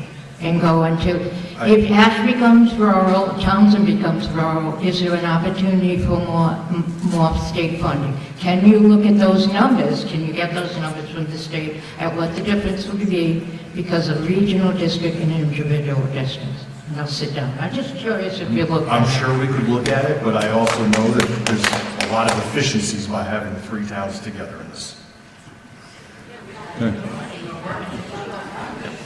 Okay, 1 minute apiece, and I'm going to just draw a line behind the speakers that are standing. 1 minute apiece, and I apologize at the beginning when I cut you off. You can make a comment, or you can use it to ask a question that the panel can answer. Previous slide showed that we were down $15.3 million in state funding over the last 25 years. Senator Cornyn, you said that there were winners and losers. We have a Democratic supermajority in the state legislature. I'm wondering how all 3 of you voted on our state budget in the last year. Okay, what I'm going to give them is an opportunity at the end, when we adjourn in a couple minutes, to talk about how you can reach them to have these conversations. And they didn't answer when I did. well, let's see. So microphone number 2. Yes, Tina Regan, Ashby. What I am wondering is, as you're looking at these cuts and you're looking at more kids in classrooms, are you also looking at the children and as a whole? So, as someone with a senior now in high school, the colleges are looking at what sports are they doing? What extracurriculars have they done? Were they in, my kids both played hockey, so if my kids, the 1 year when Ashby Elementary was closed and they went to Townsend, I am on the Townsend side of Ashby. It was an hour and 20-minute bus ride. So in order to get them to hockey practice by 4:30, it's almost impossible. And that then takes away, their future opportunities. So are you looking at the kids as a whole, or are you just looking at that budget? Okay, we'll give them a quick second to respond, if they want to respond. Anybody? So in any of the configurations, we are looking at all of it. We're looking at length of time on the bus, access to after-school programming. So it's not just, we are not just looking at dollars. We are looking at, is it even possible? Is this something that we should even be considering? We also realize that by going up in class sizes, we're probably going to end up with more students who are asking to be tested for special education, which could cost the district more money in the end. Again, none of these are solutions that we even want to entertain. Yes, I just want to make sure you're looking at all students equally as a whole. We are, yes. Microphone number 1, 1 minute. With the next administration coming in with their 2025 plan, this really doesn't make any difference if they do dismantle the Department of Education. What will your plans be then? That's it. I think we would have to look at how the state of Massachusetts is Thank impacted you. directly. Okay. Microphone number 2, please. 1 minute. Rob Templeton, Hillside Drive, Townsend. I was also on the school committee for quite a few years. This is a community issue, right? We're all talking about, this school and that school, us versus them, but this ultimately is a community issue. I spent probably 10 years on the school committee, and not one decision went by thinking about really dollars and cents. It was about how do we make sure that these kids get what they deserve. So I really think at this point, and we've had this conversation, I've been here 19 years, we've had this conversation every third year, right? And it has been continue to cut from the top, cut from the middle, cut from the bottom. I know it's easy to kind of say what we think we want to hear, but there's cuts being made at all levels, and they impact our kids every day. So I think, one, we need to get involved in this, right? I mean, I think most school committee meetings have less than one person attending in the audience. Go to the meetings. Go to town meetings. I've been to many town meetings over the past 19 years where we better get a quorum. Let's get involved, because we can cut through schools next year, like a couple of people have said, and it's not going to do anything. We need to solve the problem. Write a letter to your state representatives, to the governor, whoever will listen. Right? Don't just look up at these folks and say, hey, how many letters did you write over the past 6 years?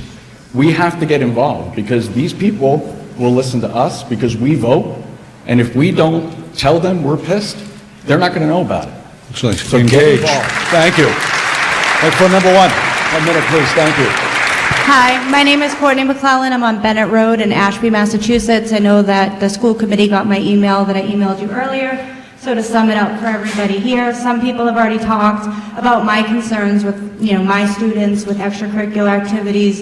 If Ashby Elementary closes, we're looking at longer bus times. As it stands now, we're at a good 45 minutes to almost an hour, with our school being 10 minutes away. I'd just like to address why we are not looking at putting the 5th grade students back into elementary school. All 3 elementary schools in the district can't handle 1 to 2 5th grade classes.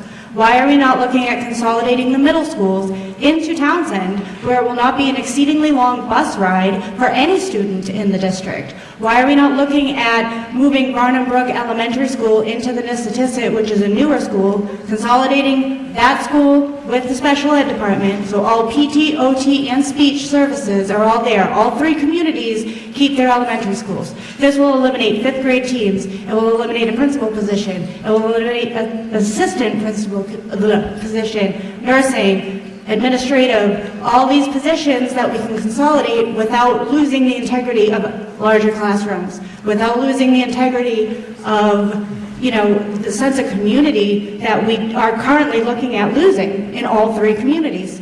I would vouch the same for Pepperell. I would not agree with Pepperell students being elementary level, bused out of town for over an hour a day. Okay, well, thank you. Microphone number 2, please. Yes, Patrick McKee. Two questions. One, I did a survey for the medical throughout the three communities and North Middlesex. I found all three of them, two towns and North Middlesex were pretty close to each other by what the Massachusetts municipality said. That's at $20,000 per person. Then I found the third town doing $45,000 per employee. And you're wondering where the money's going, put it back into the students before you worry about your benefits. Okay, thank you. Microphone number 1. Thank you, Mr. Moderator. Chuck Walkovich, 8 Countryside Road, Pepperell, Massachusetts. I'm also on the Select Board, and I am the liaison to the school committee. I participated in all these meetings that have been taking place through the summer, and I participated in the school committee meetings and listened to everything and all the decisions that have been made. If we look at the slides, I believe that the towns in North Middlesex have done their due diligence and are trying to address this problem correctly. There might be some other things that they haven't looked at, but they are thoroughly in discussions on ways that they can reduce the costs. The state, as you saw on one slide, has level funded the school budget since 2001. $21 million in 2021, $21 million in 2025. How does that cover inflation? How does that cover the mandates? How does that cover the busing that was legislated to be funded at 100% for the regional schools, and is now only being funded at 78%? I also participated in a number of conferences, seminars, and webinars pertaining to the school funding. In a recent seminar, it was stated that there's lack of school funding. I would argue that there's a lack of prioritization of funding for the schools. There certainly is money in the state of Massachusetts to give for debt forgiveness for students that have gotten medical degrees, for the Student Opportunities Act, to give education to children or to adults over 25 that can't afford it. I would suggest we are better served or well served by providing funding for our elementary, middle, and high school students so that they can achieve the best that they can. It was also stated that many of the presenters at this meeting stated that there is a formula that is broken. So it's not new news. These are state people that are acknowledging that there is a problem with the funding mechanism. It hasn't happened today. It didn't happen last year. It's been there. It just hasn't been fixed. It was, no, am I making a comment? He said we can make comments. It was also stated. I also said 1 minute, so wrap up if you would, please. It was also stated that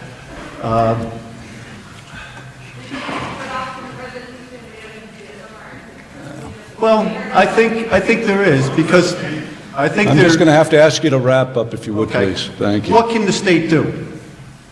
The state has passed emergency funding for other things within the Commonwealth. The state should pass emergency funding for the 211 schools that are in the self-harm or hold harmless position. If they granted this, each school of the 211, it would be about $36 million. Are you telling me that the state can't afford $36 million to fund our students? Okay, our final comment is going to come from microphone number 2. Hi, my name is Beth, and I live in Pepperell. I just wanted to say that it makes me sad that all the towns are kind of going against each other because it's about all of the kids, Pepperell, Townsend, and Ashby. And I wanted to thank Brad Morgan, all the whole school committee for everything they've done. I have, for the last year, really attended all the watched the meetings, whether in person, online, and I've paid attention. And for you guys to get attacked, it's sad. A lot of people don't know. Then you can tell they're not listening because they're attacking you with statements that you've already said. So I just want to say thank you. Thank you. I said I would give an opportunity to Senator Kennedy, Senator Cronin, or Representative Scarsdale, if you want to just tell this crowd how they can communicate with you, how they should, on these issues, a lot of them were directed to you. We don't have time to have everybody direct them to you now, but if you want to go to the mic, give an opportunity to how you would like people to be able to provide you the information quickly, then they will know how to be able to reach you. We're all done here. I'm sorry about that. Don't worry. Thank you. Hey, you guys gonna put pressure on the state? Guys, we're going to give them an opportunity to be able to, if they would like to. No, you don't have the floor. Hey,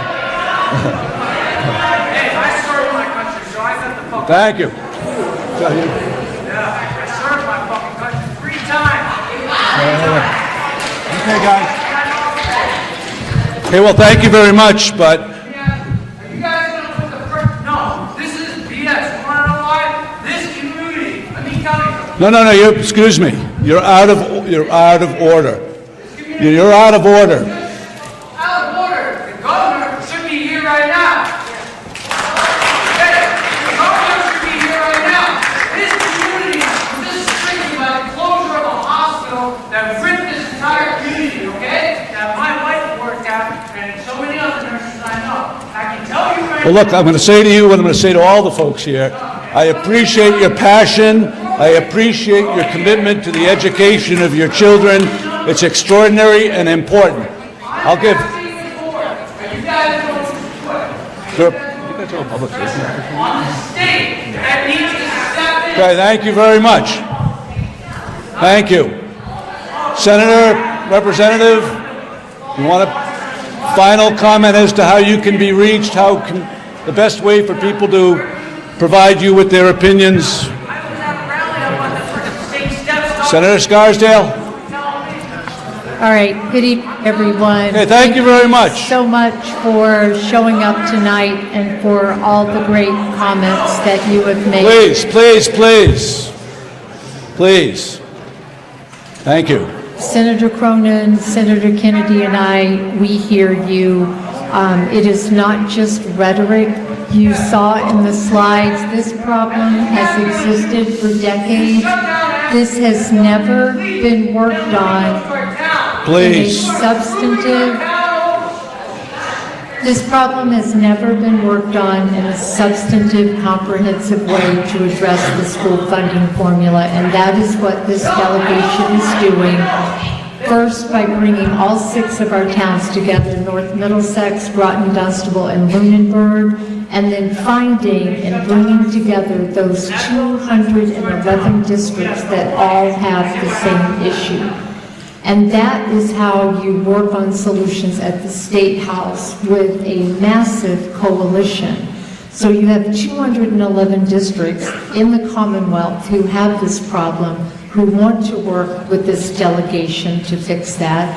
You have all of their state representatives and their senators and their council on agings and their school committees and their town managers and their finance committees who want to work on this. It will not be solved overnight, and in the interim, this delegation is committed to working on, as Senator Cronin said, increased regional transportation, minimum aid funding, and the circuit breaker. So I am happy to talk about that in detail with any of you. We are here to serve you, and we are committed to this effort so that we don't have this continuing on and on and on. It should have been looked at years ago. You can reach me at margaret.scarsdale@mahouse.gov, Senator Kennedy at edward.kennedy@masenate.gov, and John Cronin at john.cronin@masenate.gov. And thank you all for coming out tonight. Thank you. Well, thank you for being here. Thanks, everybody.